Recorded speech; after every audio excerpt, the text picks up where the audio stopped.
So welcome everybody to this webinar about turn challenges into success stories. I was supervisory board member in the WIBEC project. The Wireless In-Body Environment project provided a high quality and innovative doctoral training program for 16 young researchers. We had an international consortia that consisted of 4 European countries, but something was missing in the project team. And after a talk about this with the coordinator, he had the idea to integrate a special session for female researcher in the field of engineering in one of the seminar days. I was really inspired by this and contacted Dr. Mona Haug, who is an executive coach working in the field of power, leadership, and gender diversity. After this team coaching workshop, I realized change in the dynamics of the team. The PhD students opened themselves. They were open to their teammates. They started to interact with each other.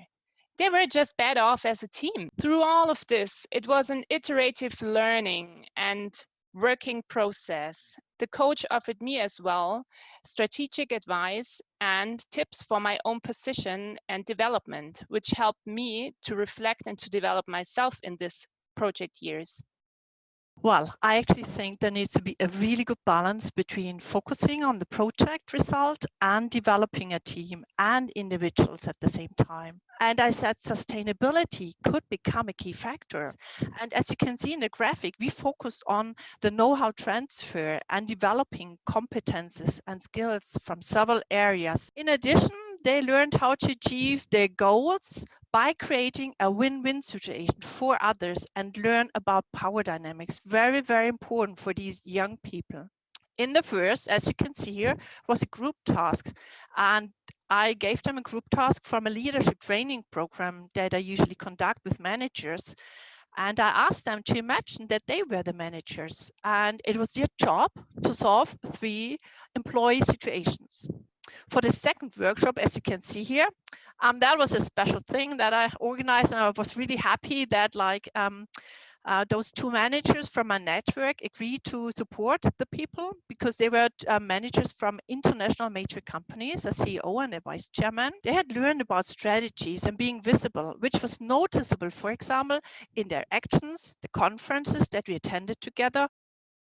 We had the vision of recruiting equal number of people in both genders. So question now is, how can we nurture the students that we have so that they can become talents, and hopefully they will be becoming role models that we can showcase them so that we can attract more, for example, female students to engineering programs and male students to health sciences and clinical medicine programs. We were able to, use this as a first interesting question. Hopefully, then when they are finished with us, they go to universities or industry, and they will also have enough number of people to select, and there would be also equal representation when it comes to top management in the companies, and also when it comes to universities with professors and so forth. Our main interest here is long-term issue, how to showcase role models to attract new recruits, creating a vibrant scientific community with equal representation, developing tangible career development pathways for both genders. I can remember one key moment in my professional life that sort of initiated sort of my rise in a leading position. And it is quite often, in my opinion, sort of part of the game to empower project leader to create or to have such a key moment. There must be a challenge on which basically this person can rise. Research projects in a European framework are perfectly suited for that purpose, to have this key moment. So this is a chance for seniors to train young potentials or high potentials to be future leaders in your group, in your company, or anywhere else. If you are investing, and it's an investment, time and money, in the training of own leaders, this allows you to preserve a company's own culture and policy.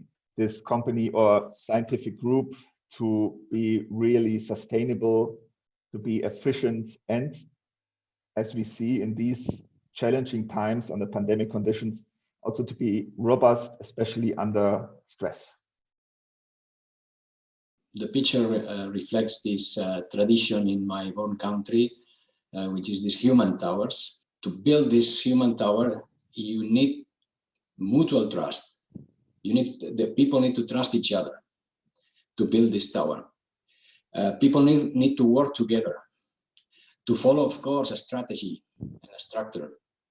And so to learn that a joint success is not only the addition of individual contributions, but the joint success is the consequence of a joint work. Look at the picture as well. At the bottom side of this picture, you can see a man. I put it into a star, who is like laughing, saying things. Is the director of this orchestra, is the coach. Someone from the outside with an outside perspective of what is happening in the project can tell us what is necessary to really improve. And of course, we took care, and I think the coach helped a lot in this sense to make them understand that the diversity of their origins is not blocking any kind of cooperation. To enlarge your skills, but at the same time, you have to manage yourself, you have to organize your work, and you need to keep your enthusiasm all the time. So you need also, from the opposite side, a good amount of soft skills too. And that's the reason why I think that mental coaching was helpful for ESRs to find the strength and their own motivation to accomplish an excellent job that ITN programs require. We were between universities and companies, and as a researcher, as a PhD candidates, we had to find out the way to attract the managers, to attract your colleagues in the company, because you know, to attract the interest on what you do. For that people get involved in others people's work, they get interested in others people's work, you have to create a team. And that's the reason why I think scheduling start before with a coaching session would be a better idea. At the beginning, I expected to have a normal lesson as at the university, so with the professor and the alumni, so analyze your personality, etc. Actually, it wasn't. It was very dynamic and heterogeneous. At the beginning, we focused our attention on ourselves, so to analyze our strengths and weakness, and then we passed to analyze ourselves in the group. So not just a single person, but a part of a team, an international team. So with some barrier, as explained before Dr. Cardona, for example, not only technical background, different backgrounds, but also cultural, we could create some difficulties at the beginning. It could be useful to have at the beginning of the project or during the first year, a session between the candidate, the students, PhD students, and the supervisor, in order to help the cohesion and also the path of mentorship. But personally, I feel that understanding the strength and weakness of each individual is quite difficult. And during this entire team coaching, through the tasks, we could actually understand a part of our strength and weakness. And then we could also help each other, because being a part of the team, if, for example, we came from different cultural background as well as different places. So being a non-native English speaker, some of us had actually some problems too with the soft skills. And then during this entire team coaching, we also work on these soft skills, because these soft skills are really important for the entire career, because maybe we can have a lot of technical knowledge, but if we go to an interview and then we fail to express ourselves in the proper way, then our technical knowledge doesn't help us. I think that the team coaching should be done for the entire duration of 4 years, because we had a couple of seminars and that was all. But then we think that if this team coaching is integrated with this, with our entire PhD work, then it could be more beneficial for each one of us. So it's a really nice place for us to understand ourselves better, to prioritize time. The next one is if you're somebody who don't know what to do after PhD. If you think academia is, I like academia, I also like industry, I don't know where to go next, where should I go next, I don't know if there is another calling for me. If you're somebody like that, I think it is also going to be super relevant for all of you guys, because this helps you to, again, coming back to the point, to understand yourself and find your strengths so that you can chart out what should be my roadmap post PhD, for example. When it comes to the budgeting of the project like this, the budget that would go into a team coaching would be so minimal when compared to a PhD student who by himself goes for a coaching like this. For the cost, the hands which is shown in the slides at the last one would suddenly inverse if a student is supposed to pay for it and the value he gets out of it, just because he's thinking more in terms of how much I can get considering the financial structure. But for a project which is of European level and any grant level, I think this should be easily accommodate this. Are coming from very different cultures, and they will not necessarily in a project being able to communicate. It demands that you are self-confident, that you are enabled with verbal skills to tell the other one that is my language and that is your language, and we need a kind of dictionary.